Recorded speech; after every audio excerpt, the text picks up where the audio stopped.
who writes stuff down, who's educated enough to care in the first place, Yes. and who has the time and resources to spend contemplating things, Yes. which tends to be aristocratic types, people around the king who don't necessarily have to worry so much about the more material concerns. And I think that that's part of the reason that there might be a predisposition towards the people at the top of society, because I imagine that everyone in a society engaged with philosophy to some extent. It seems like if it's an aspect of a culture, then even the most lowly of people have some degree of understanding of some aspect of it. But it is simply that through the fact of history only records things that are written down from that time, and the people writing stuff down are the people with the time and effort to do it. I think that we tend to inherit philosophies that tend to be centered on preserving aristocracies and kingdoms and things of that nature. I think that illustrates brilliantly the fact that we should always think that ethical theories are always ethical theories that have become prominent in particular social contexts. Mm-hmm.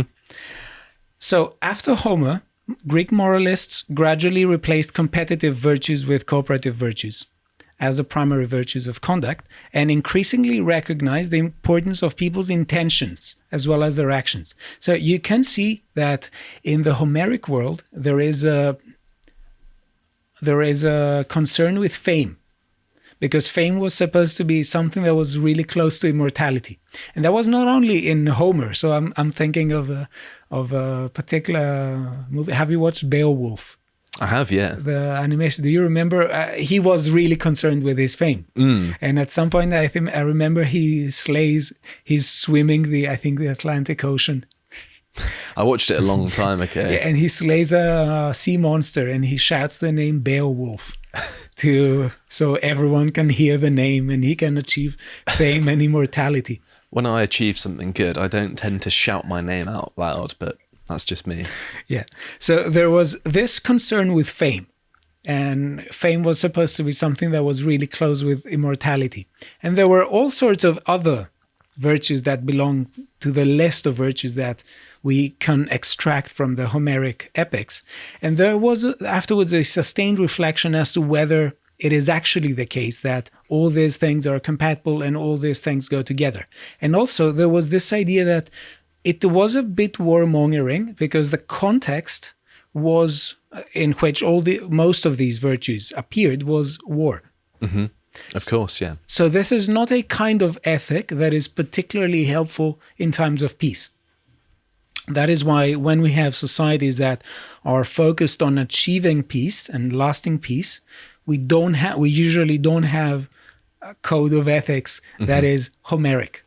To be fair, the best way to ensure peace is to excel in war. That's a general maxim to always bear in mind. I think. To be prepared for war, so that there is a sort of balance of power, and you show that there will be consequences if you. Yeah, but it's kind of the argument behind the mutually assured destruction argument, in that nuclear weapons have overseen the longest period of peace in human history, or from a global perspective. Yeah. And so being really, really effective in warfare is the best disincentive. So I would say that the distinction isn't quite as clear between peacetime and wartime, because I think to be good at preserving peace, you've got to be very good at war. Yes. But wouldn't you say that the way to go forward with that is to have a sort of army, and in the army to somehow foster those virtues and the kind of courage that is required for war, but also in the general population to sort of foster different values? Because if we don't, and if we foster values that are very combative, wouldn't that threaten to disintegrate the social tissue, especially given the fact that, as you said before, we have evolved into somehow being the group beings that belong into a group, most of the members of which are conformist. Wouldn't the combative aspect of this kind of code of ethics threaten to disintegrate the group?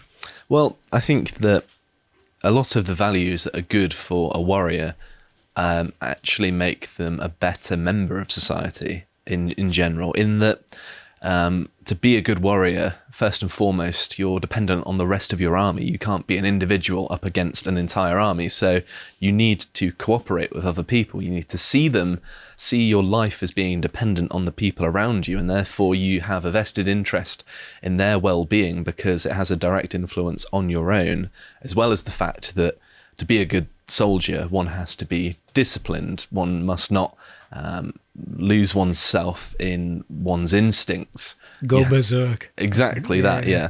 That's not good. That's why the Romans were able to succeed and conquer a lot of the known world, is that they had the discipline not to wear themselves out and basically behave like savages, as they might have put it.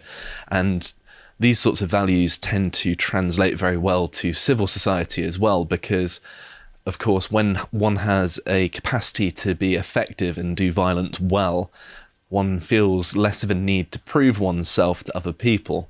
So it could easily be justified that if you had lots of people who were adept at being able to defend themselves, they would be far less inclined to seek out conflict. And you see this in the modern day with lots of gun clubs, in that you get people learning how to shoot, how to defend themselves, but they don't actively seek it out. They understand that not only is it good for you to just learn how to protect yourself, defend yourself from a psychological perspective, as well as a purely physical one, which is the main reason for it, but it is beneficial to society at large as well. You don't want too many people who are pushovers, because then it makes thievery and banditry all the more easy, and you don't want lots of thieves and bandits in your society, because it's been the breakdown of several in the course of history. I agree with you, but I think that this does not necessarily counter the previous point, because I think I have read that during the Homeric time, or the time of Homeric epics, there wasn't battle that had a strict, that was cooperative. The phalanx, I think, was adopted after. Yes, it was, yeah. So in the phalanx, exactly as you say, that the Romans used, and also the Greeks used before, but after Homer, there was an issue of cooperation. But I don't think that this was the case in the Homeric epics. I don't think that they were fighting in phalanx. I think they were more like individuals going out and because they thought they had. But the group psychology of sort of pre-classical civilizational battles I've actually looked at a little bit. Okay. And it used to be quite skirmish oriented, in that you'd have groups of people throwing javelins for a while, and maybe there would be a brief meeting of sort of infantry fighting, and then they might retreat, have a little break, come back in again, and it would be almost like a tide coming in and out repeatedly, that sort of thing. Yeah. But you are still very dependent on remaining with your group. If, say, you were up there throwing javelins at the enemy, and you're so focused on throwing javelins that you realise, oh, everyone's retreated already, then you're going to be a bit stuck. So you're still dependent on the group, because the numbers around you stop you from being singled out. So, and also, I think as well, it's easier to stay alive when you stick with a group. That's why you have fish that travel in shoals. It's why, the African savanna, you have the wildebeest in these massive herds, is because when you're in a group, you are safer, because the things trying to hurt you have far more things to focus on than just you. Yeah. So, in a sense, we can understand the rise of the sophists in terms of the material and intellectual conditions, to wrap up this section. And we see on the material front, we see the rise of classical Athens, that it became the leader of the Athenian League, particularly after 478 BC. And it became very rich, and there were tributes paid to the Athenians, and in a way, Athenian aristocrats and Athenian citizens, let's say, there was a significant amount of the population that could pay for their children learning rhetoric. And rhetoric was vital because the way that society was structured, you had to know rhetoric. And if you did not, you were at the mercy of, let's say, mobs. Not that if you knew rhetoric, you weren't at the mercy of mobs. Mm-hmm. And we shall see this with the case of Protagoras, who was supposed to be one of the chief sophists. And we know very little of him. Most of what we know about the sophists come from Plato. And Plato he had his own axes to grind, and he was very much inclined against them. He thought that they were directly involved into the disintegration of Athens and the death of Socrates. So we need to bear in mind that what we're reading about the sophists from Plato is something that most probably is biased. To watch the full video, please become a premium member at lotuseaters.com.